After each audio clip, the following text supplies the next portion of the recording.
I'm Jess Barrett from StageWon, and we're here at the Orange Tree Theatre to meet Sam Walters, the UK's longest-serving artistic director. Let's go. Hi.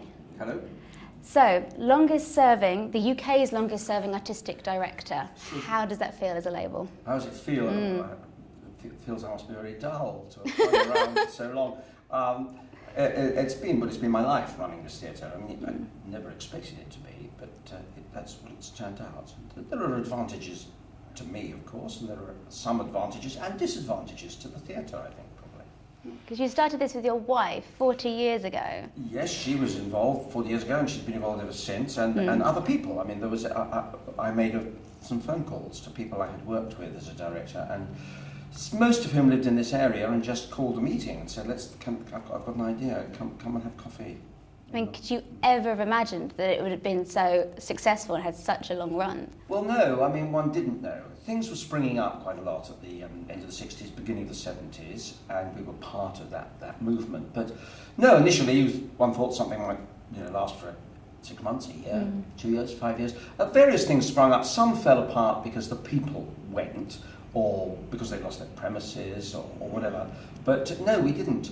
We knew we were in a good place at a good time, and so many people came to the first lunchtime performance that I made the actors do it twice. I sent the waiting audience into the pub where they had a drink, which pleased the brewery because the takings suddenly went up, and we were off to a good start. So it was an auspicious start too. So we grew during those first years, and then the pub did up the Orange Tree, the brewery did up the Orange Tree, and we became an evening. We were lunchtime for the first 3.5 years, and then we became an evening theatre in the mid-70s, and we grew and developed organically and gradually over the years. And the carrot of this theatre, this new one that we're now sitting in, well, new, is 20 years old.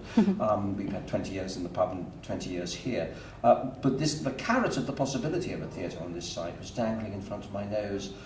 All from 1973. This was a school. It closed in 1974. There was a garage on the roundabout as well, and I was told by a local architect the whole lot was going to be developed, and that there could be a planning gain and there could be a theatre built if we played our cards right. So that was one reason, I suppose, that kept us going and kept me hanging on, was that this possibility was in front of our nose. It took ages to come to fruition, but it was there. Oh, fantastic. How would you describe the Orange Tree Theatre, the stuff that you put on? How would you characterise it? Well, we have been characterised by two distinguished critics as a pocket national theatre. I think that's because our choice of plays is quite broad. We do new plays, we do rediscoveries, we occasionally do a well-known classic, but I've had to have a jolly good reason for doing it. We do musicals, so we do a broad, eclectic choice of plays. We don't stick to one particular genre of play. We picked up a bit of a reputation for unearthing forgotten and overlooked scripts. The most important thing about us is that we work in the round. We're the only permanent professional theatre in the round in London, and there aren't many in England, and I'm an addict of that form of theatre. What is it that appeals to you about doing theatre in the round? Because it's totally different for people watching it to what we're doing now. In other words, we're very dominated by the screen. We're very dominated by computers, DVDs, people can watch films on iPhones. Everything is, the technology of the world is moving very fast. If the theatre's going to survive in the 21st century, I think it's got to take use of what is special about it. And what's special about it is that it's a shared experience, that you share it with other members of the audience watching it, and indeed you share it with the actors. If you surround the actors with the audience, then the audience are forced into a relationship with the other people watching the play with them. The actors are now surrounded, they don't have their own territory.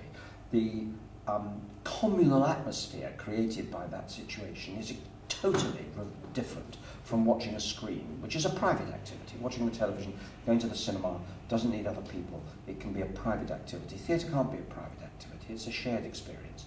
And the round is as different as possible from the screen, the computer, the iPod, and the television and the film as possible. And I think that's therefore a great advantage to theatre in the round. And I think theatre's got a battle on, I think, probably in the coming years, because theatre can seem like yesterday's art form. I mean, the Greeks did it, Shakespeare did it better than anyone else ever will, and it can seem old-fashioned. But I think the exciting thing about theatre is that it happens immediately in front of you, and it's a communal, shared experience.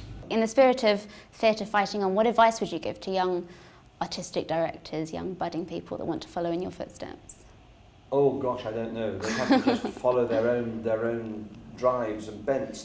The thing that I perhaps in a way I'm most proud of, but quite proud of about the Orange Tree, is that it evolved. We didn't begin with a whole set of ideas, manifesto points that we were trying to do. We didn't even begin wanting to be a theatre in the round. We didn't begin thinking we would do this sort of play rather than that sort of play, or that we'd become that sort of theatre rather than a different one.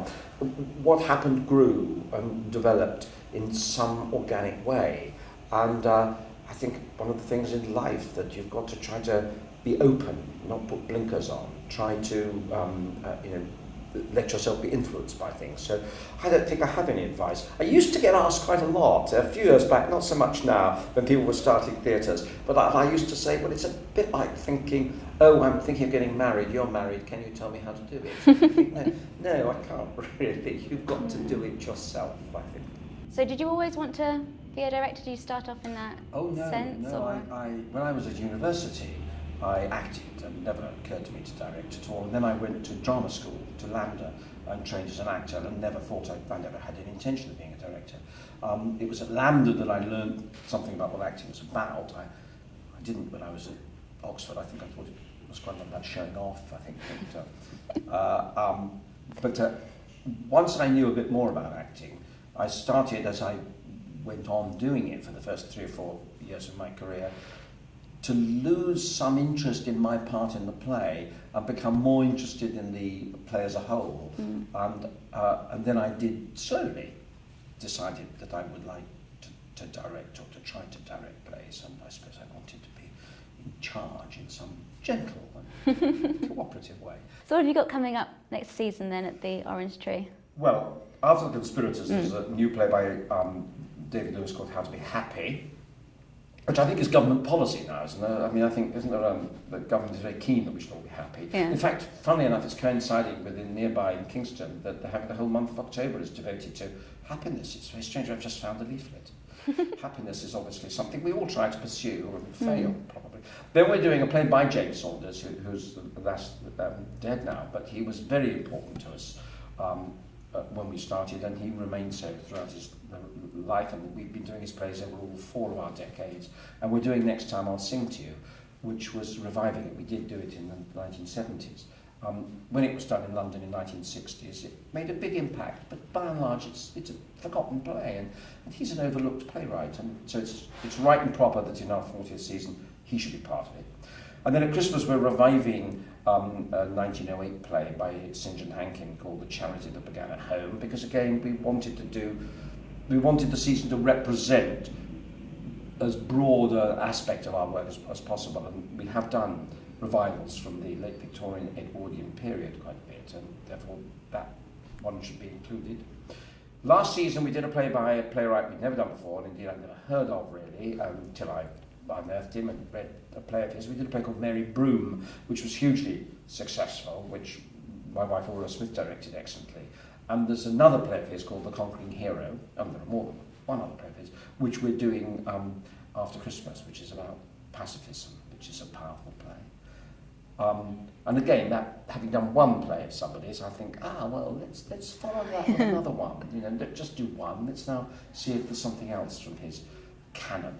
Martin Crimp, whose first 6 plays we did, and who's now a distinguished, well-known playwright, of course, at the Royal Court, National Theatre, etc., has written a new short play to go with another, not new play of his, which we did in the 80s.